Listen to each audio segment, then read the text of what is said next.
だわ。 Pada video kali ini, kami pun akan kembali menjelaskan dan juga menceritakan mengenai spoiler atau bocoran cerita terbaru dari manga Sepak Bola Kuci Biru chapter yang paling terbarunya, yaitu chapter yang ke-312. Di mana secara garis besar, semua isi ceritanya sama seperti video prediksi atau analisis kami tadi malam. Tapi, gara-gara leakernya udah ngebocorin cerita aslinya duluan, maka terpaksa video kemarin kami upload tengah malam daripada dibuang. Yang artinya cuy, video ini adalah video spoiler asli dan juga video cerita lengkap yang biasanya selalu kami upload pada hari Senin. Nah, karena seluruh isi dari chapter terbaru ini sangatlah luar biasa keren, maka kami sarankan kalian jangan skip video kali ini. Jadi, tanpa perlu berlama-lama lagi, sekarang mari kita langsung masuk aja, tepat menuju ke dalam topik pembahasan utamanya. Seperti biasa, pada halaman yang pertamanya ini, narator pun kini langsung berkata kepada kita bahwa turnamen Piala Dunia U20 sekarang akhirnya sudah dimulai. Serta pertandingan pertama dari turnamen Piala Dunia ini antara Jepang melawan Nigeria akhirnya akan segera dilaksanakan. Karena proses latihan mereka sekarang sudah selesai, sekarang yang tersisa hanyalah percaya kepada ego dari kalian masing-masing. Serta sekarang adalah waktunya bagi para egois untuk dapat bisa menunjukkan kepada dunia sehebat apakah kekuatan sepak bola dari Jepang yang baru. Lalu, setelah narator sudah berkata seperti itu kepada kita, maka pada halaman yang sama, Isagi pun nampak sudah bersiap di dalam ruang ganti. Kemudian, sambil mengikat tali sepatunya dengan kencang, Isagi pun kini langsung berkata kepada kita, "Fokus di dalam pertandingan. Aku adalah mesin yang hidup hanya untuk bisa mencetak gol." Tidak, aku salah. Aku bukan mesin pencetak gol. Tapi, aku adalah alat yang dapat digunakan oleh tim ini demi dapat membuat sepak bola Jepang menjadi yang terbaik di dunia. Jadi, dengan begini, akan aku tunjukkan kepada mereka perkembangan dari sepak bola Jepang. Nah, setelah mendengar ucapan dari Isagi barusan, maka komentator dari pertandingan ini, kini dia pun akhirnya seketika langsung berkata, "Sekarang, pertandingan yang sudah lama kita tunggu-tunggu, akhirnya akan segera dimulai. Dan inilah formasi dari tim Jepang U20 yang baru." Pertama, pada posisi kiper ditempati oleh Gagamaru Gin. Mendengar ucapan itu dari komentator, Gagamaru pun langsung berjalan keluar dari dalam lorong itu sambil disambut dengan kembang api meriah tepat pada kedua sisinya, yaitu pada sisi sebelah kirinya dan juga pada sisi sebelah kanannya, mirip seperti pada gambar ini. Menyaksikan kemunculan dari Gagamaru yang sangat meriah, semua pendukung dari timnas Jepang kini mulai berteriak kepada Gagamaru. "Wah, ini dia guardian kita. Berjuanglah Gagamaru, kami semua bergantung kepadamu untuk dapat bisa menjaga gawang dari tim Jepang." Kemudian setelah Gagamaru, maka di belakangnya muncullah 3 orang pemain tengah dari tim Jepang U20. Yap, sesuai dengan tebakan kalian. Mereka adalah Oliver Aiku, Aryujube, dan juga Nico Iki. Tidak hanya itu cuy, karena di momen yang sama ini, komentator pun langsung menjelaskan kepada kita juga. Pertama adalah Oliver Aiku. Dia adalah kapten dari tim Jepang U20 yang baru. Lalu yang kedua, pemain dengan rambut panjang yang menawan, dia adalah defender utama kita, yaitu Aryujube. Sedangkan yang ketiganya, orang dengan rambut tebal ini, dia adalah pusat sekaligus kunci alias otak dari sistem pertahanan tim Jepang. Selanjutnya, setelah menjelaskan mengenai kemunculan dari 3 orang tersebut, maka narator pun kini seketika langsung melanjutkan. Pada posisi sayap kanan sekaligus wingback sebelah kanan ditempati oleh Panther dengan kecepatan cahaya, dia adalah Yomachi Giri. Lalu pada posisi sayap sebelah kirinya ditempati oleh artis sekaligus salah satu pemain jenius dari Jepang, yaitu Hyorio. Sedangkan pada posisi pemain tengahnya ini ditempati oleh titik. Sayangnya cuy, belum sempat narator melanjutkan penjelasannya itu, maka scene pun kini otomatis langsung berpindah menuju ke dalam sudut pandang dari Nagi lagi. Di mana pada halaman ini kita pun dapat melihat sama-sama bahwa Nagi nampak sedang berjalan dengan sangat santai tepat di depan pintu masuk dari stadion utama Blue Lock. Kali ini, Nagi pun kembali terlihat galau sambil berkata seperti ini kepada dirinya sendiri. "Baiklah, aku sudah mengerti. Sekarang, aku bukan bagian dari Blue Lock lagi. Karena pada dasarnya, aku sudah melakukan pengkhianatan terhadap filosofi sepak bola dari Blue Lock. Yaitu, aku tidak bisa bermain dengan egois. Serta, aku pun kemarin juga tidak bisa bermain dengan mengandalkan egoku sendiri. Gara-gara itulah, maka tidak peduli apapun yang aku lakukan, aku tidak akan pernah bisa kembali ke dalam Blue Lock dengan menggunakan cara yang normal. Yang artinya, jika aku ingin bisa kembali bermain sepak bola, maka aku harus mencoba cara yang baru, sekaligus mencoba cara yang sangat ekstrim. Aku sadar, aku adalah orang yang bodoh, pemalas, dan juga menjijikan.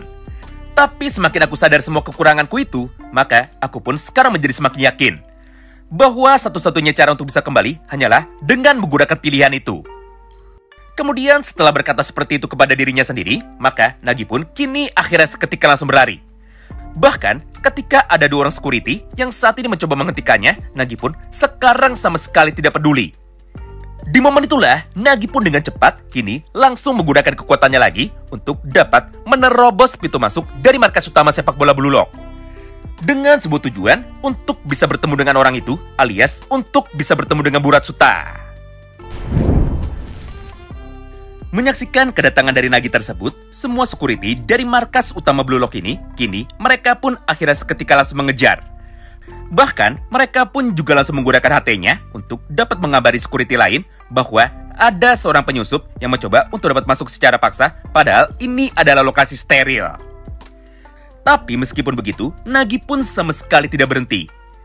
Sebaliknya, dia pun justru malah berlari semakin kencang, serta matanya pun kini akhirnya mulai menyala lagi.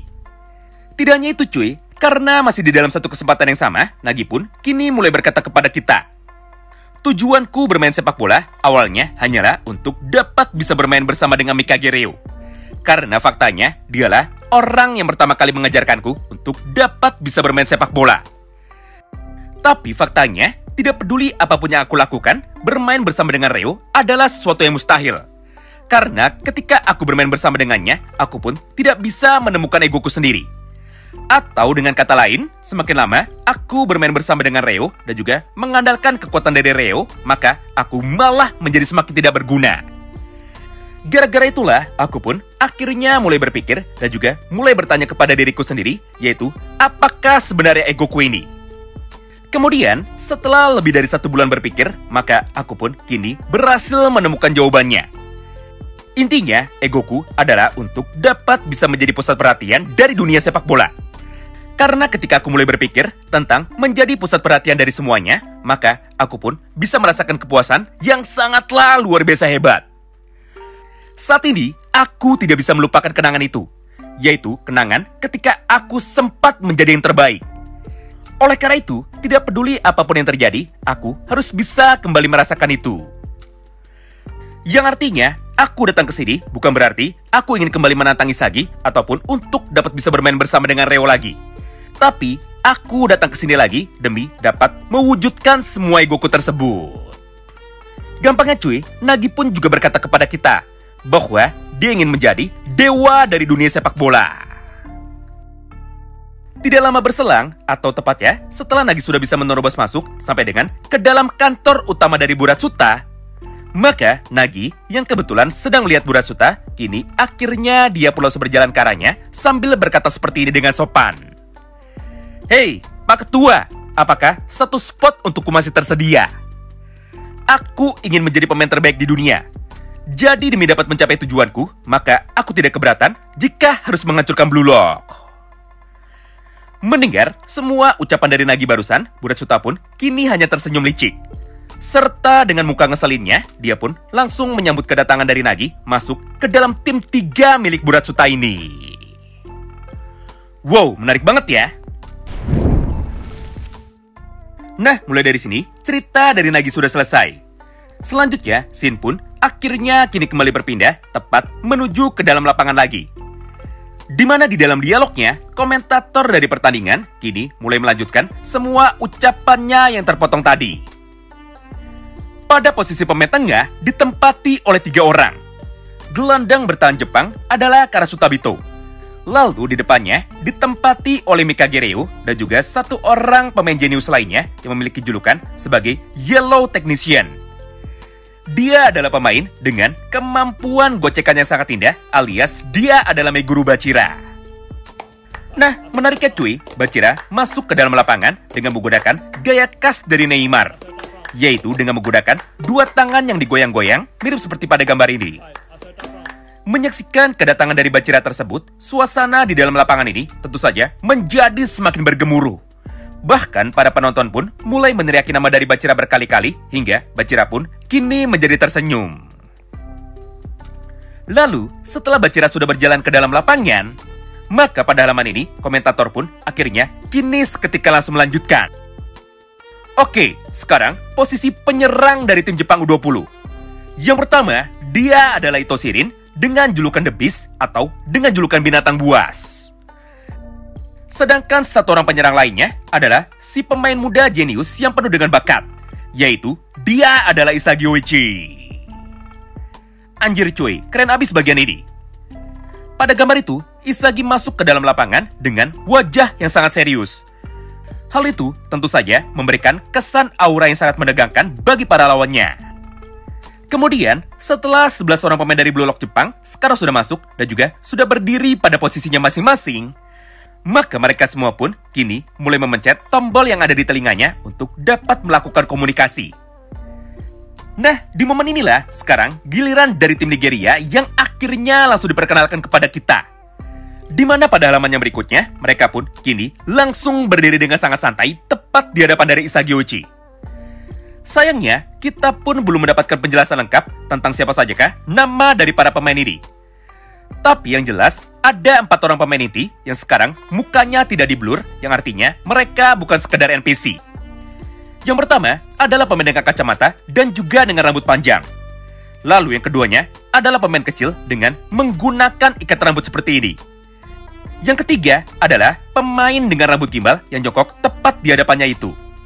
Lalu yang keempatnya adalah pemain tinggi besar yang berdiri di belakang mereka semua dengan pose tangan yang terbuka. Nah, di antara keempat pemain itu, pemain dengan tubuh kecil ini ternyata dialah yang sekarang paling kuat. Karena di dalam dialognya, dialah satu-satunya orang yang langsung berkata seperti ini kepada Isagi Oichi. Blue Lock Jepang, ayo bertarung dengan mengerahkan segalanya. Oh iya, nama dia adalah Onaji dengan posisi sebagai striker utama dari Nigeria. Lalu, setelah mendengar ucapan dari Onaji, maka Isagi pun kini seketika langsung membalasnya. Ya, aku setuju. Ayo bertarung dengan serius dan juga ayo kita mulai pertandingan pertama kita hari ini. Dan dengan itu, komentator dari pertandingan ini, mereka pun akhirnya kini seketika langsung berkata, Prit! Turnamen Piala Dunia U20 sekarang sudah dibuka. Serta kick-off dari babak yang pertama kini akhirnya seketika langsung dimulai. Wow, luar biasa banget ya. Gak pakai banyak basa-basi lagi, kita pun langsung masuk ke dalam pertandingan utamanya. Nah, menurut kalian gimana cuy tentang isi dari chapter terbaru ini? Terima kasih banyak yang sudah simak video ini sampai habis, dan salam baku hantam.